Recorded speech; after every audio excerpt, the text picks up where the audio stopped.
Number 5 just got roasted at the Golden Globes for dating 26-year-olds. And the most impressive thing is that you were able to accomplish all of that before your girlfriend turned 30. I mean, it's just insane. Again, number 4 literally refused to hide her belly rolls on set and told the crew, not on your life. What, so you can't see my belly rolls? Not on your life. And number 1, they're still getting paid for one line they said as a kid 29 years ago. What are we doing, Mommy? We're just waiting, dear. We're counting down 12 Titanic cast members, and honestly, what happened to some of them is way more dramatic than the movie itself. This is gonna hurt. So it's been 29 years since Titanic came out. 29, which means if you were born the year Jack froze to death, you're now pushing 30. Wild, right? And here's the thing. Everyone assumes they know where Leo and Kate ended up. Mega famous, obviously rich, living their best lives in Malibu or whatever. But girl, the real tea about this cast, way darker and way weirder than you think. Some of them had their careers explode into the stratosphere. Others completely vanished. One of them is in the middle of a highly contentious divorce battle, and one cast member transformed himself so completely with prosthetics that people thought behind-the-scenes photos were actual footage from The Godfather. We're starting at number 12 and working down to the most jaw-dropping story. So buckle up, let's get into it. Do you remember Billy Zane, the slicked-back villain who literally chased Leo through a sinking ship? The I make my own luck guy? Exactly. His character was an absolute psychopath. A real man makes his own luck, Archie. In 1997, he was peak toxic masculinity energy. But fast forward to 2026, and I'm not even kidding when I say this man is unrecognizable. So in 2025, he dropped this movie called Waltzing with Brando, where he plays Marlon Brando, and girl, the transformation photos that leaked, people on Twitter were convinced they were looking at actual Godfather archival footage. We're talking full prosthetic nose, jaw pieces, tear duct covers, and something called jowl plumpers. Yes, that's real. They literally plump weight into your face. He spent 3.5 hours in the makeup chair every single day. The internet lost its collective mind because before and after photos look like two completely different humans. And you know what's wild? This role completely rebranded him. He went from that Titanic villain guy nobody's thought about since 2003 to a serious awards contender getting Oscar buzz. He's also a legit abstract expressionist painter now, uses house paint and rollers. Very chaotic artist energy. So basically, Cal Hockley is dead, and Billy Zane is thriving as this Renaissance man. But wait till you see number 11. It's a 100-pound transformation that will literally surprise you.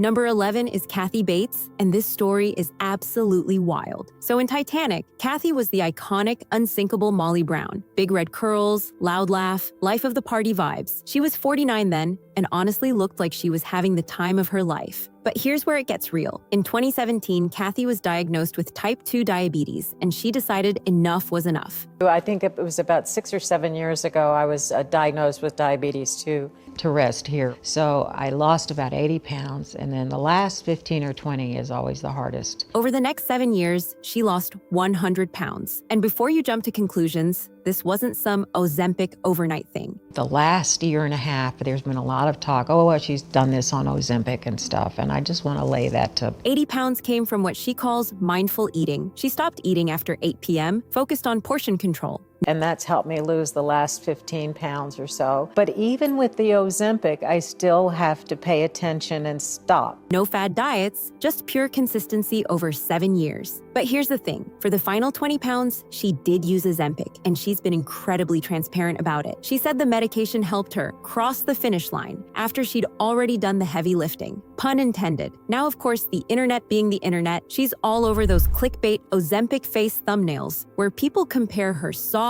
2016 face to her sharper 2026 look. But here's the thing. That's also just aging, like she's 78 now. She's not trying to look 30. She's trying to survive the diseases. And career-wise, she just wrapped the Matlock reboot and says she has a tremendous amount of energy now compared to when she was dealing with lymphedema and weight-related pain. This one hits different because Kathy represents that health redemption arc where it's not about vanity, it's about literally staying alive. But wait till number 10. He went from a scrappy sidekick to a certified silver fox. Okay, so Danny Nucci played Fabrizio, Jack's goofy Italian best friend who yells, "I can see the Statue of Liberty already." I can see the Statue of Liberty already. Before getting absolutely wrecked by a falling smokestack. But here's the glow up. Danny didn't chase movie stardom after Titanic. Instead, he quietly built a rock-solid TV career. This man has been working non-stop. Long runs on The Fosters as Mike Foster, and since then he's been in 911, Dynasty, and The Rookie. And the internet, obsessed with his silver fox transformation. At 57 in 2026, he's got the salt and pepper beard, the gray hair, the whole distinguished dad vibe. Nostalgia blogs literally call him a total babe now, which is hilarious because he went from scrappy steerage passenger to the ultimate silver fox. But here's my favorite deep lore detail. There was a deleted scene where Fabrizio's death was way darker. Instead of the funnel, Cal, Billy Zane's character, was supposed to hit him with an oar while Fabrizio tried to board a lifeboat. Danny has talked about how heartbroken he was when that scene got cut because it was way more personal and brutal. Danny represents the normcore success story. He didn't become Leo-level famous, but he built a career that's lasted 29 years. No scandals, no drama, just solid work and aging like fine wine. But hold on, because number 9 is currently making headlines for all the wrong reasons. Girl, this one is complicated. Ioan Gruffudd played 5th Officer Lowe, the heroic guy who came back to save Rose in the lifeboat. Wholesome, brave, British. Total good guy vibes. But in 2026, his life has been overshadowed by ongoing personal legal issues. So he's currently in a highly publicized and contentious divorce with his ex-wife, Alice Evans. He told me within the first few days, I just don't love you anymore, which was, and look, I'm not questioning his right to feel that. We're talking restraining orders, allegations from both sides, public court filings, the whole difficult situation. In 2025 and 2026, legal documents revealed that he's been claiming financial hardship, which is wild because people assume Titanic money lasts forever. The court filings show fluctuating income, struggles to pay child support, and just general financial chaos. And then things became more complicated. He filed for a permanent restraining order against Alice with allegations of harassment toward him and his new wife, Bianca Wallace. There were even claims, which Alice denies. I'm not going to repeat the details because they're under legal dispute and remain sensitive. The saddest part? Ioan's acting career has taken a backseat to all this legal drama. His legacy is becoming less about being the heroic officer who saved lives and more about this high-conflict court battle. This one actually broke me because it's a reminder that Titanic money doesn't equal Titanic happiness. But wait till you see number 8. She completely erased her iconic look and rebranded her entire life at 73. Oh, and by the way, if you're loving this deep dive, make sure you're subscribed because next week we're doing the full breakdown of the behind-the-scenes chaos, including the infamous incident that sent dozens to the hospital and Kate's near drownings. You don't want to miss that. Okay, so Frances Fisher played Rose's icy, judgmental mom, the one with the severe red hair and the permanent scowl. She was basically the human embodiment of, you're ruining this family. But in 2025, she showed up to the Race to Erase MS Gala with platinum blonde hair and people genuinely did not recognize her. I'm talking full rebrand. The red hair that defined her for decades, gone. The stern, villainous mother energy, also gone. At 73, she's out here looking soft, youthful, and completely different from Ruth DeWitt Bucketer. It's honestly giving Liberation era. Now Frances has been consistently working since Titanic. It's a movie that speaks to the heart. It's a love story. She's done tons of TV shows like Watchmen, The Rookie, and The Sinner, but this visual shift signals something deeper. She's been advocating for social causes, which is a total 180 from the elitist character she played in 1997. What I love about this transformation is that it's not about erasing who she was, it's about refusing to be typecast. Hollywood wanted to keep her in that stern older woman box, and she said, actually no. And honestly, that's the energy we need. But wait, because number 7 is the ultimate class act, and proof that you can survive Hollywood without a single scandal. Victor Garber played Thomas Andrews, the ship's builder who stays calm during the sinking and quietly accepts his fate. It's one of the most heartbreaking performances because he's the moral center, the guy who tried to save everyone and knew it was too late. And honestly, Victor's career since Titanic has been exactly what you'd expect. Steady, prestigious, and classy. At 76 in 2026, he's a theater legend and a TV staple. He's been in everything. Alias, iconic, Legends of Tomorrow, The Flash, and recently, The Orville. He's also maintained that distinguished silver fox aesthetic, clean-cut, sharp suits, timeless style. And because his Titanic character was the moral authority on the ship, there's this beautiful parallel where Victor himself has become a moral authority in Hollywood. This one is just pure respect. No mess, no chaos, just a man who's been excellent for 50 years. Raise your hand if you forgot Suzy Amos was even in Titanic. She played Lizzie Calvert, Rose's granddaughter in the modern-day scenes. The one with the bright smile who shows up for like 5 minutes at the end. Blink and you miss her. But here's the twist. Suzy married the director James Cameron in 2000. So yes, she went from bit part actress to Mrs. James Cameron, which is a plot twist nobody saw coming. But the even bigger twist, she completely left acting and became one of the biggest environmental activists in Hollywood. I actually quit acting probably 22 years ago. Okay. In 2026, Suzy is the founder of the One Meal a Day movement, which encourages people to swap one meal per day for a plant-based option to save water and reduce carbon emissions. She and James are full-on vegan, and they run Muse School, the first all-vegan school in the US. They also operate a 5,000-hectare organic farm in New Zealand and own a chain of vegan restaurants. Like this woman went from "Who is that?" in Titanic to "She's saving the planet in 2026." Her whole identity is now eco-chic and sustainability. She represents the conscience of the Titanic legacy, where she's using the film's massive cultural capital to fund climate action. But wait, because number 5 is currently in Prague right now and just got roasted at the Golden Globes. Let's rewind. At 51, Leo has fully embraced the Silver Fox Patriarch era. At the 2026 Golden Globes, he showed up with salt and pepper hair and let the gray take center stage. It's very George Clooney energy, and fans are here for it. The internet went wild because Jack Dawson aging is literally a proxy for how much time has passed since 1997. We're all old now. It's fine. We're fine. But also, let's address the elephant in the room. Leo got absolutely roasted at the Globes by host Nikki Glaser, who made a joke about him only dating women under 25. And honestly, the crowd went wild. Even Leo laughed, but it was one of those "I'm laughing, but I'm also dying inside" laughs. The impressive thing is that you were able to accomplish all of that before your girlfriend turned 30. I mean, it's just insane. Because yes, he's been dating Italian supermodel Vittoria Ceretti since 2023, and yes, she's 26, so the jokes write themselves. Career-wise, Leo just had a massive 2025 with one battle after another. The Paul Thomas Anderson movie that got him his 8th Oscar nomination. Time named him their 2025 Entertainer of the Year, and he's got multiple Scorsese projects lined up. But here's my favorite detail. Leo has fully admitted he would never want to direct, because I could never do anything close to what Martin Scorsese does. Why would I do that? It's honestly refreshing to hear a megastar admit they're not good at everything. The dad bod discourse is also real. Unlike the body shaming Kate endured in the 90s, the commentary on Leo's physique is mostly celebratory. People see it as a rejection of impossible superhero standards. This one is fascinating because Leo represents the graceful slide into Silver Fox archetype, but without losing any of his stardom. Jack Dawson is gone, but Leonardo DiCaprio is bigger than ever. But wait till number 4. She's the queen of aging on her own terms and pushed through real pain to prove it.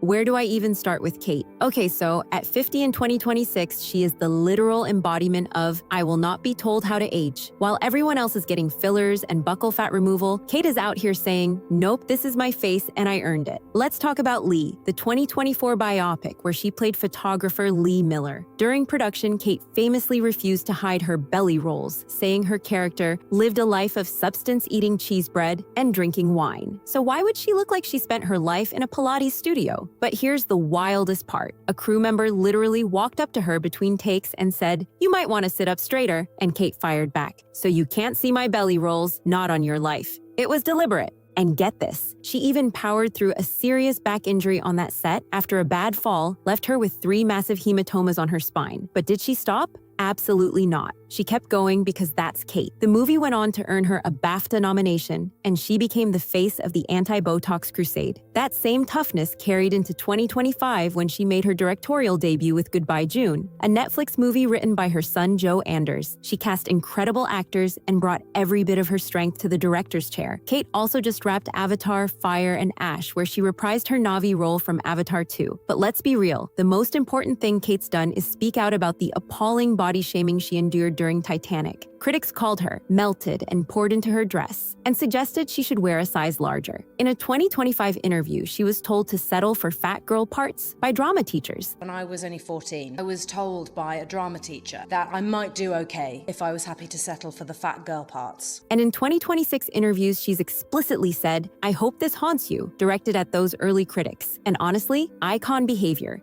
Kate represents the natural aging crusader. She's actively resisting industry norms and saying, this is what 50 looks like. Deal with it. Looking like a normal person, having a face that moves, having all of the wrinkles that my 50 years hopefully show, that matters a great deal. But wait till you hear about number 3, because this one involves a tragedy that still haunts the cast. This one hurts. Bill Paxton played Brock Lovett, the treasure hunter obsessed with finding the heart of the ocean. He bookended the film with his modern-day scenes, and honestly, he was great. Charming, a little sleazy, but ultimately moved by Rose's story. Bill was already a legend by the time Titanic came out. He'd been in Aliens, Apollo 13, Twister, True Lies, all the big James Cameron films. After Titanic, he went on to star in HBO's Big Love, which earned him 3 Golden Globe nominations. In February 2017, Bill passed away at age 61 from complications following heart surgery. It was sudden, shocking, and heartbreaking. His widow and kids sued the hospital over the risks, and the whole industry mourned. He was one of the most beloved character actors in Hollywood, and losing him felt like losing a friend. This one actually broke me because it's the clearest reminder that time doesn't stop for anyone. But hold on, because number 2 is a story of survival and triumph. So, Gloria Stuart played elderly Rose, and her performance is genuinely one of the best parts of the movie. That "it's been 84 years" line, iconic. Her face when she sees Jack's drawing, heartbreaking. She earned an Oscar nomination for Best Supporting Actress at 87 years old, making her the oldest ever acting nominee, a record she held until 2018. But here's the thing. Most of Gloria's career happened before Titanic. She was an old Hollywood legend, starring in films like The Invisible Man in 1933 and Poor Little Rich Girl in 1936. By the time Titanic came out, she'd been retired for years and was working as an artist and chef. Titanic brought her back into the spotlight for one final curtain call, and she made it count. After the film, she guest starred in General Hospital and did some documentaries, but mostly she just enjoyed her life. In 2010, Gloria passed away at the age of 100. 100. She lived through the entire 20th century and into the 21st. That's insane. What I love about Gloria's story is that Titanic gave her the recognition she deserved decades after her Hollywood prime. She represents the full circle legacy, a career that started in the 1930s and ended with an Oscar nom in the 1990s. But now let's get to number 1. And I'm not kidding when I say this one will hurt.